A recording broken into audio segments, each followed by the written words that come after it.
কোটি কোটি মানুষের এই রক্তঝরা গণ অভ্যুত্থান, জুলাই অভ্যুত্থান, ছাত্র অভ্যুত্থান, আমরা বিপ্লব যাই বলি, তার দ্বিতীয় বার্ষিকী আমরা এখন পালন করছি। নতুন সরকারের 5 মাস অতিবাহিত হলেও চারিদিক থেকে এখন মানুষের ক্ষোভ,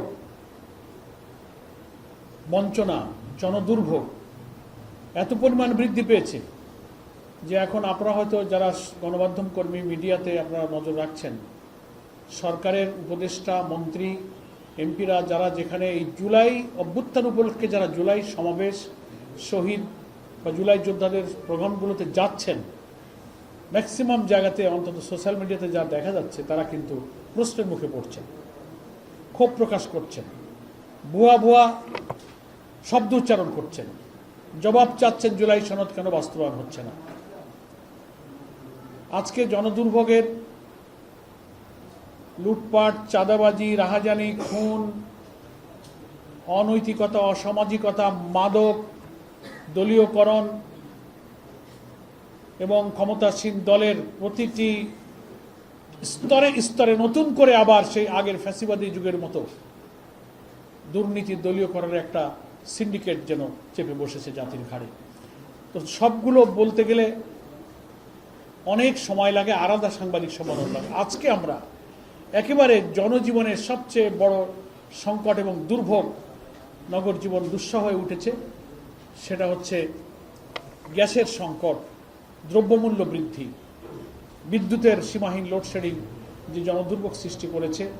আমরা জনগণের জনবান্ধব জনদুর্ভোগ নিয়ে কথা বলা একটি রাজনৈতিক দল হিসেবে বাংলাদেশ জামাত ইসলামী মনে করি জনগণের জীবনের সঙ্গে প্রতিদিনের জীবন জিজ্ঞাসার মুখে যে জনগণ এবং রাজনৈতিক দল হিসেবে আমরা মুখোমুখি হচ্ছি, সে সম্পর্কে জামাত ইসলামের প্রতিক্রিয়া, সরকারের কাছে আমাদের যে দাবি এবং বক্তব্য, সেটা তুলে ধরা এখন সময়ের দাবি। এই জন্য আমরা আজকে প্রধানত গ্যাস সংকট, দ্রব্যমূল্য, বিদ্যুৎ, নিত্য প্রয়োজনীয় দ্রব্যমূল্য সম্পর্কে আমরা কয়েকটি কথা আপনাদের মাধ্যমে গোটা দেশবাসী এবং সরকারের কাছে পেশ করছি। পয়লা কথা হলো যে বর্তমানে গ্যাস সংকটটা কিন্তু খুব ভয়াবহ অবস্থার মুখোমুখি হয়েছে। দেশে দৈনিক প্রায় 380 কোটি ঘনফুট গ্যাসের চাহিদার বিপরীতে এখন সরবরাহ হচ্ছে 215 কোটি ঘনফুটেরও কম। ফলে প্রতিদিন 165 কোটি ঘনফুট গ্যাসের ঘাটতি এখন তৈরি হয়েছে। আপনারা চিন্তা করেন, এমনিতেই চাহিদা হচ্ছিল না, তারপরে 165 কোটি ঘনফুট যদি শর্ট থাকে, মা বোনেরা চুলা জ্বালাতে পারছেন না। সেদিন দেখলাম রাজপথের নারীরা হাড়ি, কড়াই আর খুন্তি নিয়ে মিছিল করেছে। সরকারের 5 মাসে এই অবস্থা। ইংরেজিতে একটা কথা আছে না, মর্নিং শোজ দ্য ডে, দিন কেমন যাবে তা সকালেই বোঝা যায়। লুটপাটে ওনারা ব্যস্ত। সেজন্য আমি বলতে চাই, মহেশখালীর যে এলএনজি টার্মিনাল যান্ত্রিক ত্রুটি দেখা দিয়েছে, তারপরে আমদানিকৃত গ্যাসের উল্লেখযোগ্য সরবরাহ কমেছে এবং আমদানিকৃত গ্যাসের উপর নির্ভরশীলতার কারণে আমাদের গ্যাসের মূল্য বাড়ছে, যা আছে তা সরবরাহ কমছে। গ্যাস ক্ষেত্রগুলো যেমন তিতাস, বিবিয়ানা, হবিগঞ্জ, রশিদপুর সহ বিভিন্ন জায়গায় উৎপাদন কমে যাচ্ছে। নতুন তেল গ্যাস ক্ষেত্রে অনুসন্ধান উৎপাদনের কোনো পরিকল্পনা এই সরকারের আমরা দেখতে পাচ্ছি না। এলএনজির আমদানির উপর অতিরিক্ত একটা নির্ভরতা। দীর্ঘদিন এই গ্যাস অনুসন্ধানে সরকারের কোনো বিনিয়োগ ছিল না, নতুন সরকার এসেও কোনো বিনিয়োগ করছে না। ফলে সংকটের প্রভাবে রাজধানী সহ বিভিন্ন এলাকায় দীর্ঘ সময় গ্যাস না থাকায় রান্নাবান্না ব্যাহত হচ্ছে। এলপিজি সিলিন্ডারের দাম বেড়ে গিয়ে সাধারণ মানুষের ব্যয় আরও বৃদ্ধি পেয়েছে। গ্যাস সংকটে বহু গ্যাস ভিত্তিক বিদ্যুৎ কেন্দ্র পূর্ণ সক্ষমতায় তারা চালাতে পারছে না। ব্যাপক লোডশেডিং হচ্ছে, কারণ বিদ্যুৎ কেন্দ্র চালাতে গেলে তো গ্যাস চালিত অনেক ইকুইপমেন্টস এবং মেশিনারিজ প্রয়োজন। পোশাক, ইস্পাত, সিরামিক, সার কারখানা সহ শিল্প খাতে উৎপাদন কমে গেছে এবং উৎপাদন ব্যয় বেড়ে গেছে। সিএনজি স্টেশনগুলোতে গ্যাসের সংকটে পরিবহন ব্যবস্থাও কিন্তু চরম ভোগান্তি। এখনই দেখা যাচ্ছে, সামনে কিন্তু আরও সংকটের আমরা আশঙ্কা করছি। সেজন্য আমরা মনে করি যে একই সঙ্গে বিদ্যুতের দামটাও বাড়ল। 26 সালের এই জুনে খুচরা পর্যায়ে বিদ্যুতের দাম, গড় দাম প্রায় 16.68% বৃদ্ধি পেয়েছে। এতে মধ্যবিত্ত ও বেশি ইউনিট ব্যবহারকারীদের গ্রাহকদের বিল উল্লেখযোগ্যভাবে বেড়েছে। ভুতুড়ে বিল নিয়ন্ত্রণের একটা ব্যর্থতা এই সরকারের, যা ব্যয় ব্যবহার হয় না সেরকম মাত্রাতিরিক্ত ভুতুড়ে বিল মানুষের বাড়িতে আসছে। সমাধান করবে বলে কথা বলেছিল, কিন্তু সমাধান হচ্ছে না। তো প্রকৃত ব্যবহার না হলেও বিল দ্বিগুণ তিনগুণ করে বিল বাড়ছে। ফলে বিলিং ব্যবস্থার দুর্বলতা ও তদারকির অভাবে সাধারণ মানুষের হয়রানির শিকার হচ্ছে। সরকার এগুলো তদন্ত এবং পুনর্যাচাইয়ের কথা বললেও কার্যত এই দায়িত্ব যাদের, তারা এ ব্যাপারে কোনো ফাংশন করছে না। জীবনযাত্রার ব্যয় বৃদ্ধি পেয়েছে। মূল্যস্ফীতির মধ্য দিয়ে বিদ্যুতের দাম বাড়ানোয় সাধারণ মানুষের মাসিক ব্যয় আরও বেড়েছে এবং এর পরিপ্রেক্ষিতে নিম্ন আয়ের মানুষ, লাইফলাইন গ্রাহক যারা, তাদের বাড়তি ট্যারিফ তাদের প্রত্যাহার করছে। 24 থেকে 26 সালের মধ্যে বাংলাদেশে গ্রাহক পর্যায়ে বিদ্যুতের দাম 2 দফা বাড়ানো হয়েছে। প্রথম দফা 29শে ফেব্রুয়ারি 2024, দ্বিতীয় দফা 24 সালের গড়ে 8.5%, সেটা 24-এর। এই জন্য এই যে 2 দফা বিদ্যুতের দাম, ইউনিট ভিত্তিক দাম, এসব কারণে গ্রাহকদের, ব্যবহারকারীদের দারুণ রকম দুর্ভোগের মুখোমুখি হতে হচ্ছে। নিত্য প্রয়োজনীয় বাজারের মূল্য, দ্রব্যমূল্য কিন্তু দারুণভাবে বাড়ছে। কাঁচামরিচের গল্প আরম্ভ হয়েছে এখন। 400 টাকা না কত হয়েছে মনে হয় কেজি? হ্যাঁ, 400 টাকা। বেগুনের দাম, মোটা চালের দাম বেড়েছে 58 টাকা, মিনিকেট 80 টাকা, মসুরির ডাল 130, খোলা বাজারে চিনি 130, রসুনের দাম 230 থেকে 280-তে চলে গেছে। আলুর দামও বেড়েছে 75-80।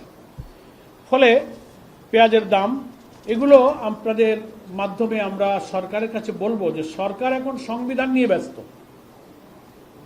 11 দল, জামাত ইসলামী, জনগণ যারা রক্তাক্ত জুলাই সনদের ভিত্তিতে গণভোটের রায় কার্যকর করে জনগণকে একটি বৈষম্যহীন মানবিক রাষ্ট্রের যে প্রতিজ্ঞা, সেটা বাস্তবায়নে যে জনগণ ব্যস্ত, যে দাবি, তাদেরকে রুখে দেওয়ার জন্য সংবিধানের ভুল ব্যাখ্যা দিয়ে মন্ত্রী, মিনিস্টার এবং সরকারের, কখনো কখনো প্রধানমন্ত্রী এখন এই সমস্ত সংবিধান আর জুলাই সনদ নিয়ে বিভ্রান্তিকর কাজে ওনারা ব্যস্ত, পরিকল্পনায় ব্যস্ত, বিরোধী দলকে দমন করার জন্য নতুন নতুন ন্যারেটিভ তৈরি করায় ব্যস্ত। কিন্তু দ্রব্যমূল্য, গ্যাস, বিদ্যুৎ, এটা এখন ওনাদের মাথায় হেডেক নাই। খুব বাড়ছে। টকশোর দিকে তাকালে যারা একটু সিভিল সোসাইটির নিরপেক্ষ বিবেকবান, যারা টকশোতে যান, তারা কথাগুলো যা বলেন সেদিকেও আপনারা নজর রাখছেন। আর দলদাস, দলবাজ, সরকারের চাটুকারি করে টকশোতে যত বিরোধী দলকে আর জামাত ইসলামকে গালি দেওয়া যাবে তত প্রমোশন। এই মার্কা টকশোজীবী নেতাদের প্রমোশন হইতেছে। এখন সরকারের নজর সেই দিকে, জনদুর্ভোগের দিকে কোনো নজর নেই।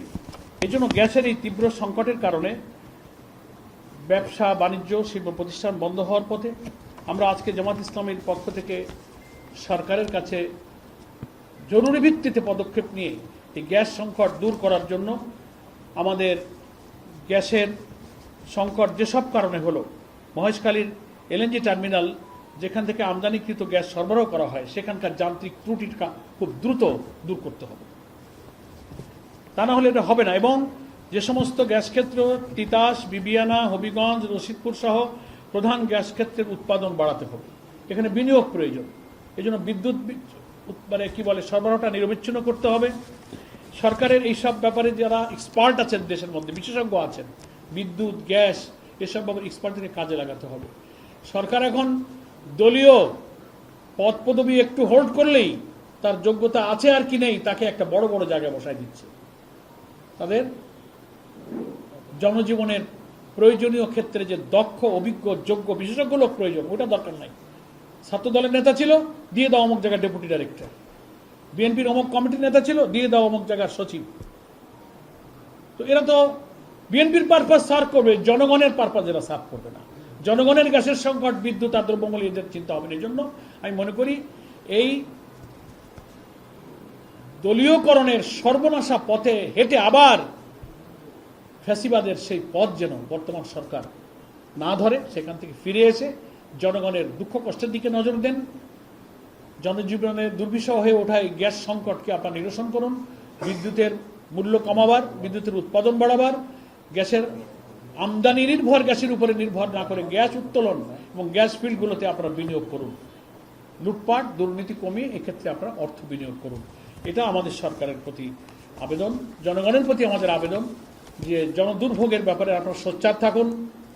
বাংলাদেশ জামাত ইসলামের সম্মানিত আমির ডক্টর শফিকুর রহমান পার্লামেন্টে এবং বাইরে বিদ্যুৎ সংকট নিয়ে, গ্যাস সংকট নিয়ে, জ্বালানি সংকট নিয়ে সবসময় পার্লামেন্টে তিনি সোচ্চার এবং তিনি বলেছেন সকল ভালো কাজে আমরা সরকারকে সাহায্য করব, কিন্তু জনস্বার্থ বিরোধী অন্যায় কাজে আমরা সরকার বিরোধিতা করব।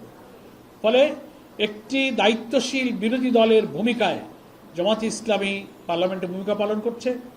আপনারা এই জনদুর্ভোগ যারা দূর করতে পারে না, এত রক্তাক্ত অভ্যুত্থানের পর দিয়ে যারা বৈষম্যহীন রাষ্ট্র, মানবিক রাষ্ট্র বিনির্মাণের পথ ছেড়ে ক্ষমতা দখল, দলীয়করণ, দুর্নীতির পথে হাঁটে, এদেরকে না বলতে হবে। এবং যারা আমাদের জুলাই সনদ, গণভোটের ম্যান্ডেটকে অস্বীকার করে, গণরায়কে অস্বীকার করে, গণভোটের রায় মানার প্রশ্নে কোনো নিরপেক্ষতা নেই। দেশকে, জুলাইকে যারা অন করবেন তাদেরকে গণভোটে হাকে মানতে হবে, আর যারা মানবেন না, ছলচাতুরি করবেন, তারা বোঝা যায় যে জুলাই অভ্যুত্থানকে তারা ভুলে গেছেন। আবু সাইদ মুগ্ধের রক্ত, আনাস, জাবের ইব্রাহিম, শিশু, মৃত লাশ পুড়িয়ে শেষ করা, পুলিশের এপিসি কার থেকে আসাবুল ইয়ামানকে ছুঁড়ে ফেলার হৃদয় বিদারক দৃশ্যই জুলাই অভ্যুত্থানের দ্বিতীয় বার্ষিকীতে সোশ্যাল মিডিয়ায় ভাসছে, যেগুলো দেখলে আমরা শিহরিত হই, অস্বস্তিত হই। এই দৃশ্য সব ভুলে গিয়েছে। তারা মনে করছে আমরা মন্ত্রী, মিনিস্টার, এমপি হয়ে গেছি। ইট, ড্রিঙ্ক অ্যান্ড বি মেরি, খাও দাও ফুর্তি করো। জনগণ খাইল না, জনগণের চুলা জ্বলল না, জনগণ লোডশেডিংয়ে অতিষ্ঠ গরমে হয়ে তারা শেষ হয়ে যাক। That is not our look out. হ্যাঁ, সারাদিন রান্না করার কোনো ব্যবস্থা নেই। তো ওনারা তো স্পেশাল অ্যারেঞ্জমেন্ট করেন, জনগণের তো কোনো স্পেশাল অ্যারেঞ্জমেন্ট নাই, না খেয়ে থাকতে হবে। সেজন্য আমরা আপনাদেরকে ধন্যবাদ জানাই, আপনারা অনেকক্ষণ ধরে অপেক্ষা করেছেন। আমরা আপনাদের সহযোগিতার জন্য আন্তরিকভাবে কৃতজ্ঞতা জানাই। আশা করি আপনারা বাংলাদেশের জনগণের কল্যাণে বছরে বছরে, যুগে যুগে যে অসাধারণ ভূমিকা জনগণের সাথে রেখেছেন, দুর্ভোগ দূর করার জন্য রাজনৈতিক দল হিসেবে গণমাধ্যমকে, গণতন্ত্র এবং জনগণের মধ্যে একটা সেতুবন্ধন আমরা মনে করি। আশা করি আপনারা আমাদের সাথে থাকবেন, আমরাও আপনাদের সাথে থাকব এবং এই গ্যাস সংকট, বিদ্যুৎ সংকট, দ্রব্যমূল্যের এই তিনটা গুরুত্বপূর্ণ সংকটকে আপনারা আপনাদের মিডিয়ার মাধ্যমে, লেখনির মাধ্যমে জাতির সামনে তুলে ধরুন। আমাদের পরামর্শগুলো সরকারের নজরে আনবেন। জনগণ আমাদের সাথে থাকুন, আপনাদের সাথে আমরা থাকব। সকলকে ধন্যবাদ। আসসালামু আলাইকুম। সেখানে আমরা দেখছি যে কয়েকটা বিষয় আমরা ইতিমধ্যে লক্ষ্য করেছি, আরও আমরা দেখব। প্রথম বিষয় যেটা, পার্লামেন্টে কিন্তু মাননীয় প্রধানমন্ত্রী এবং বিদ্যুৎ জ্বালানি মন্ত্রী ওয়াদা করেছিলেন সার্ভিস চার্জ নেবেন না। সার্ভিস চার্জ এখনও কাটা হচ্ছে, ডিমান্ড চার্জ কাটা হচ্ছে প্রিপেড মিটারে। এটাকে ডিজিটাল চাঁদাবাজি ছাড়া অন্য কিছু বলার কোনো উপায় নেই। কিসের ডিমান্ড চার্জ? কোনো ডিমান্ড চার্জের তো আমি যদি ডিমান্ড দেই তাহলে প্রথমে ডিমান্ড চার্জ দিতে পারে, প্রতি মাসে কেন ডিমান্ড চার্জ কাটবে? আরও যে সমস্ত শুভঙ্করে থাকি আমরা দেখছি, জুন মাসে অর্থ বছরের শেষে তারা সিস্টেম লস কম দেখানোর জন্য কম বিল করে অনুমানের ভিত্তিতে, সম্পূর্ণ অনুমানের ভিত্তিতে। পরবর্তীতে জুলাই মাসে যখন মিটার দেখে বিল করতে যায় তখন অনেক লম্বা, অনেক বড় বিল আসে। এক্ষেত্রে আরও একটা জিনিস আমাদের লক্ষ্য করছি আমরা, সেটা হলো যে এই যে ডেসা, এই পিডিবি বিদ্যুৎ দিচ্ছে, যে ডিস্ট্রিবিউশন কোম্পানিগুলোকে দিচ্ছে, তারা ভর্তুকি দিয়ে এই বিদ্যুৎটা সরবরাহ করছে। পক্ষান্তরে যারা ডিস্ট্রিবিউশনের দায়িত্বে আছে তারা জনগণের কাছ থেকে বেশি বিল আদায় করছেন। এই যে দুইটা মিটারের যে পার্থক্য, এটা জনগণের সামনে তুলে ধরতে হবে। সরকারকে কেন ৬৭,০০০ কোটি টাকা প্রতি বছরই তো না, এইভাবে করে ভর্তুকি দিতে হবে? এটা লুটপাটের বন্দোবস্ত ছাড়া আর কিছু নয়। এজন্য আমরা বলছি জনগণের পকেট কাটা এই ধরনের ডিজিটাল চাঁদাবাজি এইটা বন্ধ করতে হবে। জনগণের অধিকার আমাদেরকে দেখতে হবে। এই যে বিদ্যুতের বিষয়ে, আরও যেটা গ্যাসের বিষয়ে যে বিষয়গুলো আমরা বলতে চাই, সেখানে এই যে গার্মেন্ট শিল্পগুলা কিন্তু গ্যাস নির্ভর। এই যে এফএসআরইউ একটা ইয়েতে, যে মহেশখালীতে, যেটা আমাদের মাননীয় সেক্রেটারি জেনারেল বললেন, মোহতারাম সেক্রেটারি জেনারেল বললেন, এটা বন্ধ হয়েছে অনেক দিন হয়েছে ইলেকট্রনিক সমস্যার কারণে। এটা আমাদের গার্মেন্ট শিল্পের বিরুদ্ধে একটা ষড়যন্ত্র কিনা, এটা গভীরভাবে খতিয়ে দেখতে হবে। প্রধানমন্ত্রী বাজেট বক্তৃতায় কিন্তু বলেছেন যে নতুন নতুন গ্যাস ক্ষেত্র ওনারা করবেন, কি বলে, নতুন করে খননের ব্যবস্থা করবেন। সেক্ষেত্রে কোনো বিনিয়োগ নেই। সেক্ষেত্রে কোনো বিনিয়োগ নেই, সেক্ষেত্রে কোনো পরিকল্পনা নেই। বর্তমান যে ডিপিপি সিস্টেমে ওনারা যদি করতে চান, 3 বছরের আগে এই সমস্ত প্রকল্প কোনো আলোর মুখ দেখবে না।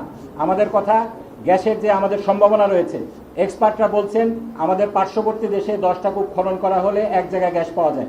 আমাদের দেশে আলহামদুলিল্লাহ 3টা কূপ খনন করলে একটাতে পাওয়া যায়, গ্যাস পাওয়া যায়। অথচ গত 17 বছরে কোনো কূপ খনন করা হয়নি। যে সমস্ত কূপ থেকে গ্যাস পাওয়া যাচ্ছে সেখানে যদি পুনর্খনন করা হয়, সেখানে আরও গ্যাস পাওয়ার সম্ভাবনা আছে, সেটাও করা হচ্ছে না।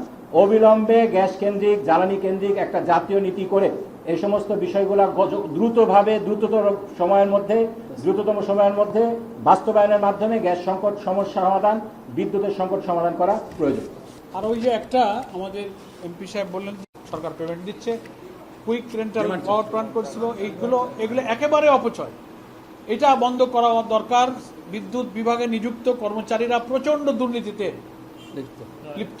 তাদের কারণেই কিন্তু এই সমস্ত ভুয়া বিল, ভুতুড়ে বিল, 500 টাকার বিলকে 5000 করা, আবার একটু ঘুষ দিলে বিল কমায় দেওয়া, এই সমস্ত কার্যক্রম কিন্তু বিদ্যুৎ বিভাগে আছে। এ ব্যাপারে